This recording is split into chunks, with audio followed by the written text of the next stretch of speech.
दोस्तों, आदाब, सलाम, नमस्कार। आज के एपिसोड में हम फिर बात करेंगे बिहार के सबसे चर्चित लोकसभा सीट सिवान के बारे में। सिवान में राजद प्रत्याशी को ले जो सस्पेंस बरकरार था, अब वह खत्म हो गया है। आरजेडी ने अवध बिहारी चौधरी को अपना प्रत्याशी बना दिया है। जैसे ही उनके नाम की आधिकारिक पुष्टि हुई, उसके बाद सिवान का राजनीतिक माहौल और गरमा गया और कई तरह के कयास लगाए जाने लगे। राजनीतिक पंडित जातीय समीकरण भी अपने अपने तरीके से तैयार करने में जुट गए। दोस्तों, जैसा कि आप जानते हैं कि सिवान शहाबुद्दीन का गढ़ रहा है। वे यहाँ से 4 बार एमपी रह चुके हैं। कभी राजद के काफी करीबी रहे शहाबुद्दीन, अब इस दुनिया में नहीं है। अब उनका परिवार जो 3 बार राजद की टिकट से चुनाव लड़ चुका है, यानी हिना शहाब 3 बार चुनाव लड़ी है राजद की टिकट पर, इस बार निर्दलीय मैदान में। हम तमाम पहलुओं पर विस्तार से चर्चा करेंगे, लेकिन पहले हम ये जान लें कि अवध बिहारी चौधरी जो पूर्व विधानसभा अध्यक्ष रहे हैं, उनका राजनीतिक सफरनामा क्या रहा है, और उसके बाद अन्य पहलुओं की जिक्र करेंगे। दोस्तों, अवध बिहारी चौधरी 6 बार विधायक रह चुके हैं। पहली बार जनता दल की टिकट पर वे 1985 में सिवान सीट से जीत दर्ज किए थे। उसके बाद वर्ष 2005 तक वे विधायक रहे। आरजेडी के गठन के बाद वे लालू यादव के साथ हो गए। अवध बिहारी चौधरी का सफरनामा आप जान लीजिए कि वे 1985, 1990, 1995, 2000, 2005 में वे विधायक चुने गए। उसके बाद 2020 में भी वे विधायक बने थे। इससे पहले अवध बिहारी चौधरी वर्ष 2014 में आरजेडी छोड़कर जेडीयू में चले गए थे, लेकिन 3 साल बाद फिर वर्ष 2017 में उनकी वापसी हुई और लालू यादव का दामन थाम लिया, यानी आरजेडी में आ गए। ठीक है दोस्तों, ये हुई अवध बिहारी चौधरी के बारे में संक्षिप्त जानकारी कि उनका राजनीतिक सफरनामा क्या रहा है। अब आइए जदयू प्रत्याशी के बारे में भी हम जान लें। दोस्तों, जेडीयू ने विजय लक्ष्मी कुशवाहा को यहां मैदान में उतारा है। विजय लक्ष्मी कुशवाहा पूर्व विधायक रमेश कुशवाहा की पत्नी है। रमेश कुशवाहा अभी हाल के दिनों तक उपेंद्र कुशवाहा की पार्टी रालोसपा के प्रदेश अध्यक्ष थे और वे इस्तीफा देकर जेडीयू में गए। वे जीरादेई से विधायक चुने गए थे। तो ये हुई आपको एनडीए प्रत्याशी के बारे में जानकारी, यानी विजय लक्ष्मी कुशवाहा के बारे में।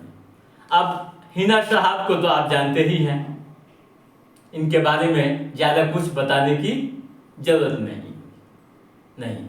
अब आइए दोस्तों, अब क्या असर पड़ेगा यहाँ के चुनाव पर, इस पर भी हम चर्चा कर लेते हैं। दोस्तों, जो सवाल राजनीतिक गलियारों में उठ रहे हैं, उसकी भी हम जिक्र कर लेते हैं।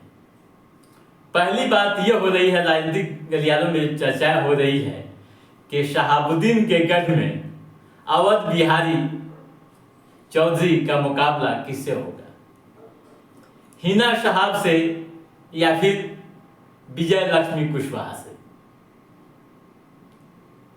सभी अपने अपने तरीके से समीकरण देख रहे हैं और खासकर जातीय आधार को बनाकर आकलन कर रहे हैं।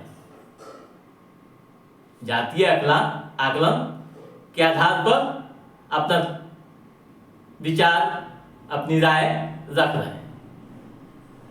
आप जातीय समीकरण वहां को खूब बखूबी जानते हैं, जातीय आंकड़ों को भी आप जानते हैं। सिवान का जातीय समीकरण क्या रहा है आप समझते हैं। वैसे मोटा मोटी मैं आपको बता देता हूं एक बार फिर। पूर्व के कई एपिसोड में हमने आपको जानकारी दी है कि वहां का जातीय समीकरण क्या है, मोटा मोटी फिर भी आप जान लीजिए ताकि आपको आकलन करने में सहूलियत होगी। मुस्लिम वोटर्स करीब 3 लाख, यादव 2.5 लाख, कुशवाहा 1.25 लाख, ठीक है। स्वर्ण मतदाता की बात करें तो उनकी संख्या 4 लाख, ईबीसी 2.5 लाख। मोटा मोटी आपके सामने हमने रख दिया, आप इस आधार पर भी आप बहुत कुछ समझ सकते हैं। तो दोस्तों, सवाल यह भी हो रहा है, राजनीतिक सवाल है कि अवध बिहारी चौधरी की राहें यहाँ कितनी आसान होगी, इसको लेकर भी कई तरह के मंथन हो रहे हैं। दोस्तों, जो जानकारियां मिल रही है, जो हालात वहां दिख रहे हैं, उस पर माने भरोसा करें तो इतना तो तय है कि अवध बिहारी चौधरी की राह आसान नहीं होगी। सबसे बड़ा फैक्टर MY समीकरण का M गायब मिल सकता है। जिस तरह के हालात बन रहे हैं, मैं नहीं कह रहा हूं, अगर M गायब हो गए वहां तो आप समझ सकते हैं कि केवल यादव से राजनीतिक लाभ नहीं मिल पाएगा, यानी जीत पाना आसान ही नहीं, संभव ही नहीं, काफी मुश्किल होगा। ठीक है दोस्तों, आपको यह भी बता दूं कि पूर्व में हिना साहब यहां चुनाव लड़ी रही हैं 3 बार, जैसे कि मैंने बताया कि आरजेडी के टिकट पर ही मैदान में थी, भले ही वे हार गए। अगर उन चुनावों का आकलन करें तो इतना तो साफ दिखता है, जो वोट उन्हें मिले थे या जो रुझान वहां के लोगों ने बताया था, इतना तो यह साफ दिखता है कि मुस्लिम वोटर्स उनके साथ होगा। वैसे दोस्तों, चुनाव में क्या होगा यह कहना मुश्किल होती है, लेकिन यह भी तय है कि यहाँ का मुकाबला काफी दिलचस्प होगा और पूरे देश की निगाहें इस सीट पर टिकी हुई रहेगी।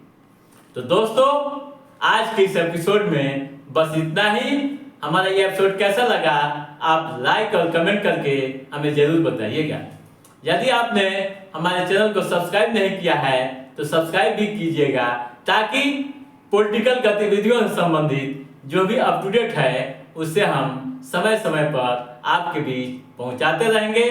तब तक आप अपने दोस्त को दीजिए इजाजत।